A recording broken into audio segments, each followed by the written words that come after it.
एक आखिरी बात मुझे बता दें, आईएमएफ के प्रोग्राम की बहाली कितनी इंपॉर्टेंट है?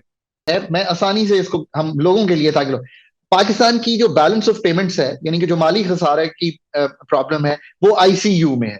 ये क्यों आईसीयू में है? $32 अरब मुश्किल है इकट्ठे करने। 6.7 अरब के रिजर्व हैं।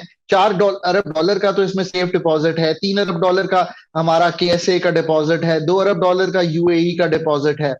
हमारी एक्सपोर्ट स्टैग्नेंट है या 2% कम है।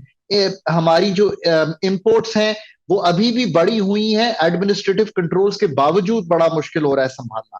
अब अगर आप ये सारी बातें समझ जाएंगे तो आप कहेंगे कि यार ये चैलेंज तो आईसीयू का चैलेंज है। आईसीयू का दुनिया भर का जो डॉक्टर है वो एक ही है, उसका नाम है आईएमएफ। कोई मुल्क जब बैलेंस ऑफ पेमेंट्स के चैलेंज में आता है तो जो फाइनेंशियल ग्लोबल फाइनेंशियल डॉक्टर कौन है? उसका नाम है आईएमएफ। अगर आप आईएमएफ का सहारा इस वक्त छोड़ेंगे तो आप, इसका मतलब है कि ये कह रहे हैं कि मैंने जो आईसीयू का डॉक्टर है उसको साइड पे कर दिया है, और मैं ये चाह रहा हूं कि मैं ये जो मरहम पट्टी उसने करनी है वो ये ना करने के बराबर होगा। आईएमएफ को साथ रखना ही वो बात इंश्योर करेगा कि हम ये पैसे जो है वो कलेक्ट कर सकें। ये बिल्कुल, इसमें there should be no two ways about it.